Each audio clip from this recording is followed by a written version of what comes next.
হযরত মূসা আলাইহিস সালাম আল্লাহ তাআলার বড় আদরের নবী ছিলেন। তিনি একদিন আল্লাহ তাআলাকে বললেন, আল্লাহ, আমি কাজকর্ম করলে আমার শরীর ক্লান্ত হয়ে যায়, আমার চোখে ঘুম চলে আসে। আল্লাহ, তুমি কি কখনো ঘুমাও না? আল্লাহ তাআলা বললেন, মূসা, তুমি এক গ্লাস পানি হাতে নিয়ে এই তুর পাহাড়ের উপরে দাঁড়াও। মূসা আলাইহিস সালাম পানি ভর্তি একটি গ্লাস হাতে নিয়ে দাঁড়ালেন। আল্লাহ তাআলা ঘুমকে অর্ডার করলেন, এই ঘুম, মূসারে ধর। মূসা আলাইহিস সালামের চোখে এমন ঘুম আসলো যে ঘুমের চোটে পানি ভর্তি গ্লাস তার হাত থেকে পড়ে যেয়ে ভেঙে খান খান হয়ে গেল। আল্লাহ তাআলা তখন মূসা আলাইহিস সালামকে বললেন, দেখেছো মূসা, তুমি ঘুমিয়েছো বলে তোমার হাত থেকে গ্লাস পড়ে ভেঙে খান খান হয়ে গেল।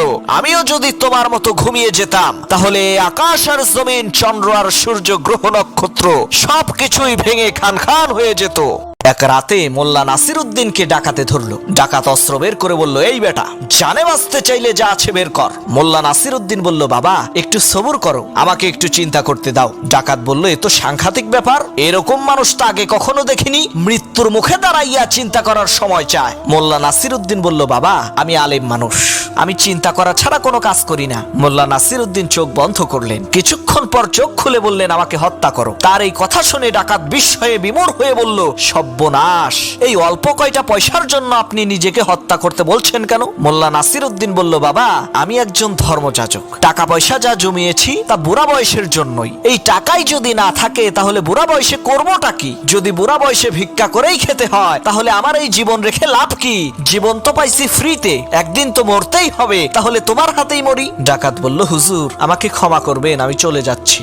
অতি বুদ্ধিমান রাজা তার রাজ্যের জনগণের অভাব দূর করার জন্য রাজ্যের প্রত্যেকটা মানুষকে 10 কোটি করে টাকা দিয়ে দিল, যাতে তাদের অভাব চিরকালের জন্য মুছে যায়। কিন্তু টাকা দেওয়ার পরের দিনই দেখা গেল এক মহামারী। সমস্ত কর্মজীবী লোকেরা কেউ আর তাদের ঘর থেকে বের হলো না। দোকানদার তার দোকান খুললো না, ড্রাইভার গাড়ি নিয়ে বের হলো না, জেলে আর মাছ ধরতে গেল না। সমস্ত সশস্ত্র বাহিনীর সদস্যরা তাদের চাকরি থেকে পদত্যাগ করলো, কারণ তাদের প্রত্যেকের পকেটেই তো 10 কোটি টাকা আছে। হসপিটাল, স্কুল, বাজার ঘাট সবকিছুই বন্ধ হয়ে গেল। সবচাইতে বেশি বিপদে পড়লো রাজা নিজেই, কারণ রাজ দরবারের যত কর্মচারী ছিল তারা সকলেই চাকরি ছেড়ে দিয়ে বাড়িতে চলে গেল, কারণ তাদের পকেটেও তো 10 কোটি টাকা আছে। তাহলে কাজ করে খাবে কেন? দেশের জনগণ আগে ছিল বিপদে, এখন পড়লো তারা মহাবিপদে। তারা বাধ্য হয়ে প্রত্যেকেই প্রত্যেকের টাকা নিয়ে রাজ দরবারে ফেরত দিয়ে দিল আর নিজেদের পেশায় ফিরে গেল।